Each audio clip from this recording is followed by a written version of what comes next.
দর্শক এই মুহূর্তে কিন্তু রয়েছি বাংলাদেশ বিপ্লবী ওয়ার্কার্স পার্টি কিন্তু ইতিমধ্যেই তাদের পদযাত্রা শুরু করেছে এবং ইতিমধ্যে আপনারা দেখতে পাচ্ছেন যে এটা কিন্তু পল্টন মোড় হয়ে কিন্তু তারা বিভিন্ন জায়গায় পদক্ষেপ করবে এবং তাদের যে অধিকার ইনসাফ প্রতিষ্ঠা সংগ্রাম তারা এগিয়ে নিয়ে যাচ্ছে।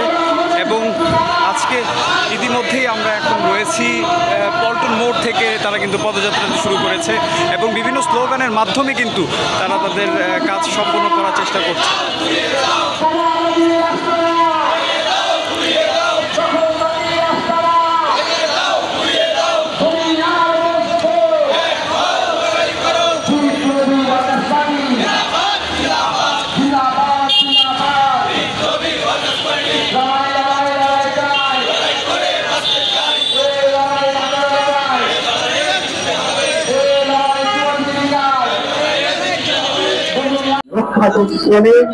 গত 1 বছরে তারা চাকরি হারিয়ে তাদের পেটে লাঠি পড়েছে। আমাদের শ্রমিক সাধারণ মানুষ কোন রকমের মধ্যে বেঁচে থাকার চেষ্টা করছে। কর্মসংস্থানের দৃশ্যমান কার্যকর কোন উদ্যোগ নাই। আপনারা জানেন বিনিয়োগের পরিস্থিতি প্রায় বন্ধা। সবাই নির্বাচিত সরকারের জন্যই তারা নাকি অপেক্ষা করছেন এবং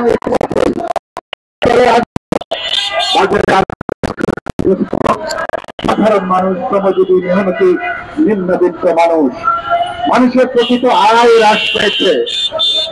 সরকার এদিকে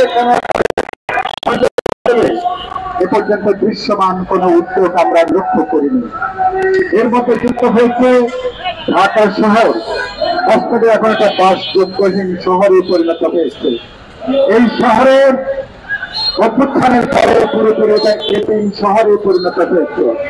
এই শহরের কোন বক্তা আছে, কোন অভিভাবক আছে, এই শহরকে দেখভালের জন্য কোন প্রশাসন কর্তৃপক্ষ আছে, এটা এখন আর জনগণ দেখছে না।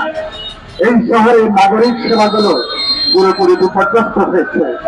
শিক্ষা ব্যবস্থা উচ্ছন্নে গেছে, স্বাস্থ্য ব্যবস্থার বেহাল পরিস্থিতি, শ্রমজীবী সাধারণ মানুষের তাদের যে নাগরিক সেবা যা আছে বিদ্যুৎ, পানি, ভয়াবহ এক সংকটের মধ্যে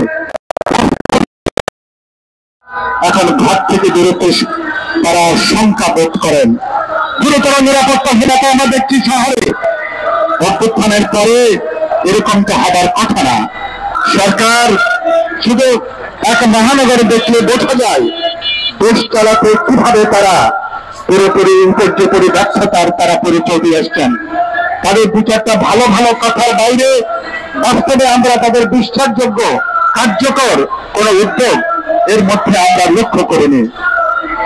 কিন্তু একই সাথে আবার আমরা দেখছি সরকারকে আমরা বলেছিলাম যে আপনাদের 3-4টা গুরুত্বপূর্ণ ম্যান্ডেট, আপনারা জুলাই আগস্টে যে হত্যাকাণ্ড হয়েছে ইতিমধ্যে তার আইসিটি ট্রাইব্যুনাল বিচারের কাজ শুরু করেছে। আমরা বলেছি প্রয়োজন বোধে আইসিটি ট্রাইব্যুনালের সংখ্যা বৃদ্ধি করেন, বিচারের কাজটাকে ত্বরান্বিত করেন। আগামী নির্বাচনের আগে নিশ্চয়ই বিচারটা দেশের মানুষ দৃশ্যমান দেখতে চায়। এখনো শহীদ পরিবারগুলো কিন্তু পুনর্বাসন হয়নি, এখনো হাজার হাজার পরিবার, আহত পরিবার, এখনো তাদের কোন পুনর্বাসন হয় নাই। সরকার জুলাই ফাউন্ডেশনের কি পরিস্থিতি আমরা এখন সেটা ভালো করে জানি না, কিন্তু আমরা বলেছি আপনারা যাদের রক্তের উপর দিয়ে আপনারা ক্ষমতা এসছেন, আপনারা তাদেরকে অর্থনৈতিক সামাজিক ভাবে তাদেরকে পুনর্বাসনের ব্যবস্থা করেন। আর জুলাই সনদের ব্যাপারে আপনারা জেনেছেন আমরা গত 2-3 মাস কঠোর পরিশ্রম করে রাজনৈতিক দলগুলো ঐক্যমত কমিশনের সাথে আমরা জুলাই সমঝোতা সনদ এটা চূড়ান্ত করা হয়েছে। কিছু প্রশ্নে নোট অফ ডিসেন্ট সহ 30টা রাজনৈতিক দল দীর্ঘ আলাপ আলোচনা করে একটা বোঝাপড়া করে আমরা জুলাই সনদ এখন চূড়ান্ত পর্যায়ে সনদ এবং অঙ্গীকারনামা এখন স্বাক্ষরের অপেক্ষায় আছে।